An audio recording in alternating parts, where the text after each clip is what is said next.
All right. Without further ado, I'd like to invite to the stage two great folks for our opening fireside. Hemant Taneja, who is a managing director at General Catalyst, as well as Shuja Keen, who is the president of the club, as well as the managing director of the resource group. Please come to the stage.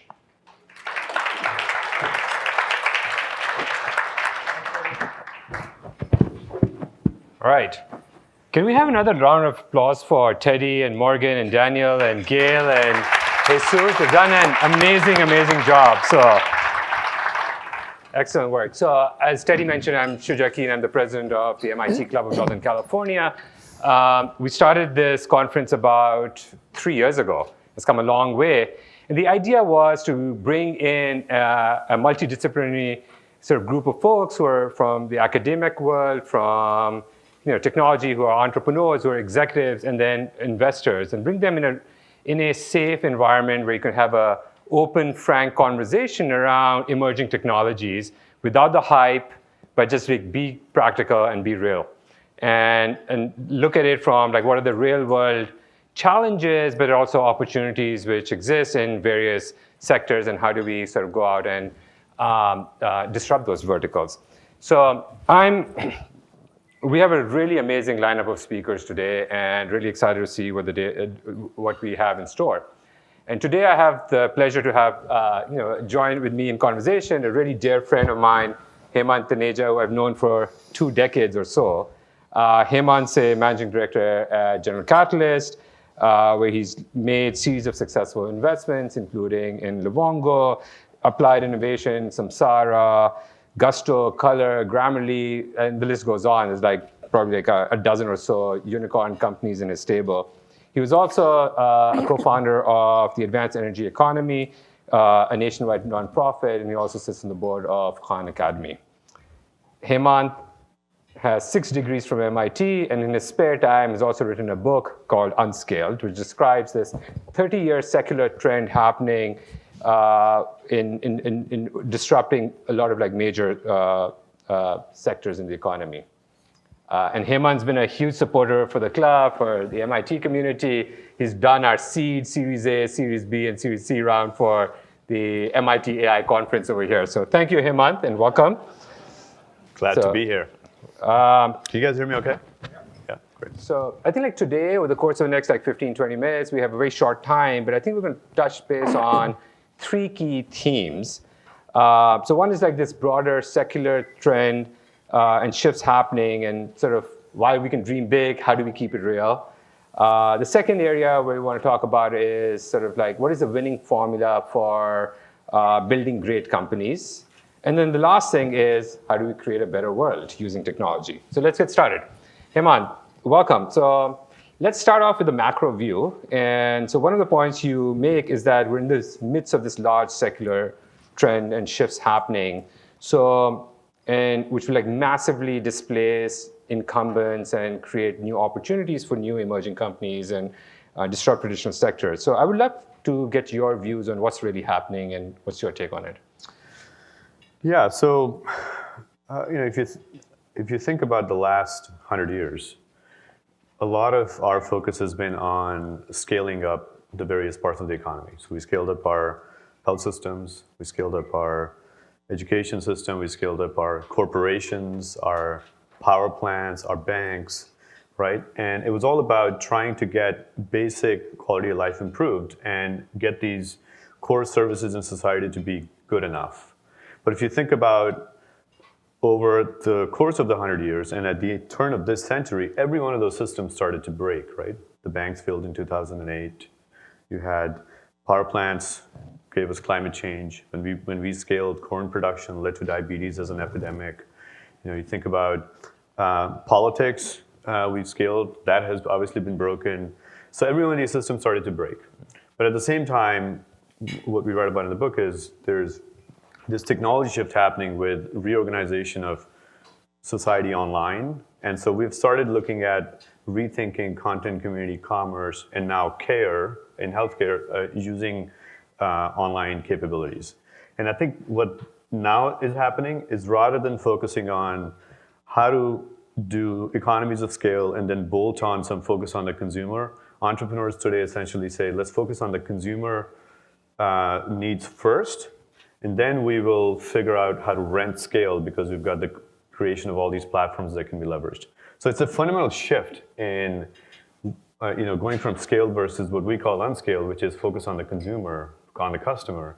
And that's blowing up the entire economy, right? I mean, if you think about the companies that get built today, and I contrast that with 20 years ago when I got into the venture business, it used to be you create software companies to make different stakeholders efficient, consumers or accountants or teachers or physicians. Now you're rethinking every one of those systems themselves. What does sort of K through 12 education look like in the future? What does insurance look like in healthcare, in life? What does modern banking look like for folks that don't have that are not affluent versus folks that are affluent, and new companies are getting built around these segments that's unbundling off of these existing 100-year-old systems. Like, when you mention like sort of whether it's healthcare, whether it's banking, whether it's insurance, these are highly regulated industries, right? With large incumbent players. So a new entrepreneur, fresh entrepreneur coming out of Silicon Valley, like going back to like sort of first principles thinking and starting off something, like what can they do? Like, how do they approach this? Yeah, so this is an important point, right? So one of the reasons these large incumbents have a difficult time with what they call digital transformation to get ready for this next phase is because there is regulation and they are constrained in what they're able to do, and they often confuse the regulator with their customer. This happens across every regulated industry, right? What is the regulator going to think is what drives the innovation thinking. Startups over the last decade started saying, forget the regulator, and if we have to deal with the regulator someday, that's actually a good thing, which means we're relevant, and then we'll deal with it. And that ended up breaking in a lot of places. We saw the challenges Uber had and Airbnb had, and a lot of companies in healthcare that got built that were overbilling, and so on. So I think the answer is somewhere in the middle. Mm-hmm. So modern companies that get built today, now you're starting to think about, well, you can't really ignore regulation, not in terms of the way it's constructed, but the spirit of it. At the end of the day, these regulations are created to have a more successful society. And so building products, what I call minimum virtuous products, from the beginning that have the spirit of regulation built in, is important sort of dimension to building companies in the future. But you do want to be sort of consumer experience, customer experience first in how you do your product design. Got it. So talking about product design, right? I think a big buzzword you hear all the time, and we're actually at an AI conference, is AI. Yeah. And we were having this conversation earlier where he was like, is AI even a thing? So what are your take? Yeah. What's your take there? Look, if you over the last 20 years, it's gone from a web company to a mobile company to a social media company today to an AI company. Those are just, I think, investor-centric statements, and as an investor, you get trained to reverse engineer against those. So we're an AI company started popping up 3 years ago, and back then I used to always ask, so when did you start using the word AI? Because you're a 3-4-year-old company, and there was, so it's an investor-centric comment, and it actually turns me off, to be honest. There's some companies that are truly building, data science technologies. I know there's some people in the room where that is their mission. They're actually technology enablers. But most companies should be thinking about explaining their customer's problem first and foremost, as opposed to trying to position themselves as an AI company. And if not for any other reason, but for the fact that AI is garbage in, garbage out. And if you're building new workflows and new experiences, to say that you're going to invoke AI off of older data that was collected in some systems that weren't really thinking about those workflows, actually is not going to work. I mean, you see a lot of this in healthcare where there's a plethora of companies that basically say, here's all this data in EHRs and others, and we're going to use that to rethink quality of care. But that data was never collected around real-time understanding of care. It was a billing data. And to say we're going to invoke AI on that and transform care, well, it's not going to happen. So I think it's just, you earn the right to be an AI company if you become built the right way in today's generation, as opposed to saying you're an AI company from the start. I do have a strong view on that. So let's get like really tactical here, right? So can you share an approach for maybe companies you've seen or others where what steps did they take early on to become really successful, and both from a company building perspective, fundraising perspective, and then setting them up for scaling it? Yeah, so maybe I can talk about Livongo. Yeah. Right, so you have Amol's going to give a talk later today, who's the data scientist there, right? He's Yep. here today. Yeah. So that's a company we incubated now about 6 years ago in our offices. And what Livongo started out with was, hey, managing diabetes is a hassle for everybody. There's 30 million Americans that have type 2 diabetes, and their workflow is very broken, right? They have to take readings, they have to record them, they have to go see their PCP 4 times a year. That's sort of the care protocol, essentially. And the reality is that if you're good enough to see your PCP that day, then you were probably okay that day. Diabetes is a real-time issue. So it's just the whole system was just broken. And our thought was, how do we just make it a great consumer experience for folks with diabetes? So it's easier to manage it as opposed to the way the system operates. Meanwhile, we surveyed the landscape, and there were 50 companies doing diabetes, which were all about, hey, we're going to gamify it. We're going to get people to come in and enter what they're eating and their readings and make them essentially think about their disease 10 times more in a day. Well, that's not a great experience. So we started with that mindset, built a product. There was no data at that time. That was not an AI company. And we went around saying, how do we rethink the experience and the business model to get consumers to use it? And over time, sort of 4 years later, when the company's got a fair amount of scale and is collecting a lot of data, it has now repositioned itself as an AI plus AI company, which is all about, hey, we understand the consumer in a much deeper way because we've been collecting relevant data over the last 4 or 5 years, and we can now mash it up against other sources. We can understand their data around comorbidities that we're collecting, and now we can intervene in a much more profound way than what the type 2 diabetes protocol was. So here's a company that started out as being, to me, a business model innovation and a workflow company that over time earned the right to become an AI-centric company. It's in its slice. And I think most of, when we think about these consumer experiences, you have to sort of start that way. You can't start as an AI company. You have to start as solve a real problem for the consumers or customers or businesses, whatever you're focused on. And then over time, figure out how to use that data in more sophisticated ways. Have you seen this play out in other industries like fintech, as you were mentioning, and other, whether it's with Digit or other areas? I think this is playing out across every one of those systems I talked about that was broken. So Digit is a company, started out as, it connects into your checking account, sort of sees basic patterns of how much money do you typically have left, when do you get paid, and then helps you just save. It'll take a couple bucks out every day out of your account and put it in a Digit account. Then it goes and starts to learn more about your credit card data, and it starts to learn about your student loan data. And it's all of a sudden it becomes this really smart system about your financial health. And it can then start to make really intelligent decisions about how much you should save, which credit card should you be, and think about the folks that are not very affluent. This is a outlier part of the world, so we don't often resonate with this problem. But in terms of most of the population, just how do they make ends meet, and it's constant optimization of where to deploy the limited resources. Well, if something can do that in the background because it understands you really well over time, that's valuable.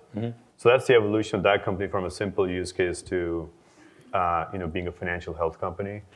Samsara is another one. We have a IoT company that's going out and essentially connecting all the sensors in the cloud, whether those sensors are GPS systems in trucks or vibration sensing in factories or computer vision systems on, are your labels being put properly on your lettuce in the companies that package lettuce.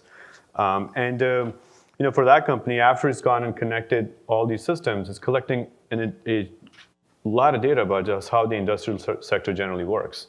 And it can start to make intelligent decisions about being preemptive and making sure your electric motors don't go down because of vibration sensing. You can start to predict, hey, this is a motor that might go down, so do predictive maintenance.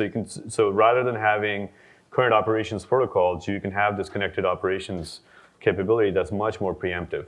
Same, just like the example in healthcare I was giving around, preemptive healthcare with diabetes that Livongo is trying to do. So I think that theme is going to play out across all major sectors, and there's a lot more to be done in that arena. So if I summarize it, right, in the early phases, it's around workflows and optimizing those workflows, collecting the data, And then once you have enough data, then you start applying machine learning techniques to it.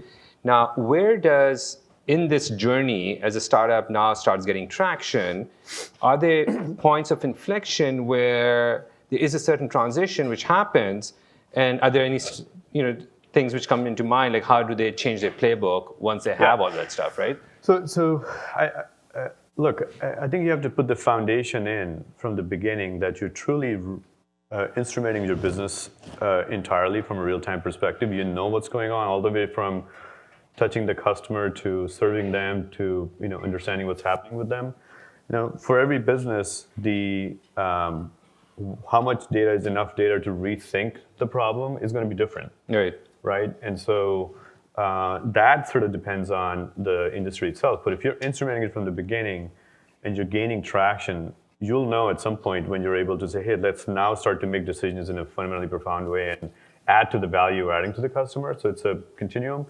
The other thing I would say is, as you're starting to use that data, you also want to build your products in a way that you understand the consequences of now making those intelligent decisions around the data, because it's people's health or their financial health or their education or it's actual factories operating. There's like real stuff happening on the other side of this. So just making sure you're measuring the consequences of how you use those data decisions is equally important.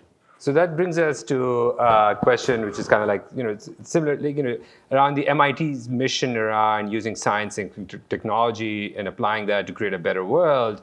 You're seeing real innovation happening right now at these early and mid-stage companies using AI and data. And so how do you think about when you are sort of either working at these early stages, how do you build a company responsibly when you have access to so much of data and what you could do with that, right? Yeah, so we talked about this 3 years ago, or whenever the conference started, right? Around this whole notion of responsible innovation. I think the first thing, as I was saying, was you need to design your products to understand the implications of those products long-term on society. So the metrics you're capturing in your products can't just be about what's sort of short-term growth-centric measurements and engagement with customers and whatever else. You also have to understand the way you are, making those populations of customers make decisions. Is that good for them long-term? Is that good for society long-term? So I always call that the algorithmic canaries in your products, to say, understand where you would start to your business's interests might start to diverge. And there's lots of examples of things that, in fact, I think 3 years ago, the example I gave was when Amazon had launched Amazon Prime in the Boston area. Algorithms told them not to deliver to the Roxbury neighborhood because it was not affluent enough. Well, that's not how we create services in society. We don't, differentiate, even though that was the right profitable decision. So how do you handle decisions like that? And that happens in autonomy. That happens in financial health or healthcare. So I think first thing is measuring the right way. And the second is, I think you want to build a culture where you are sort of accountable, transparent, and explainable in your approach for using AI and data. And so that there's complete understanding of what you're capturing, why you're capturing it, how you're using it, and make sure the consumer understands the trade-offs of the decisions you're giving them, as opposed to a lot of the mindset in the Valley became the whole move fast and break things mindset, which was you would sit in these meetings with founders and they almost would think of human beings on their phones as these resources they can just manipulate to do whatever. Oh yeah, we can get them to do whatever, and now let's think about how can we unleash that power for our business, as opposed to really how are we serving them well, and are we making the right decisions as opposed to abusing that power. We've seen some of that break down in the last 3 years. Mm-hmm. I think we need to learn from that and be much more intentional in the use of AI over the next couple of decades as we build these businesses. Yeah, absolutely, especially as we're going into this next election cycle, and hopefully we don't see another example of last year's times. Last question. So what is the most, you always have like interesting ideas and sort of you have like crazy ideas. So what are like some crazy problems you think are worth solving and entrepreneurs should be working on? Oh boy.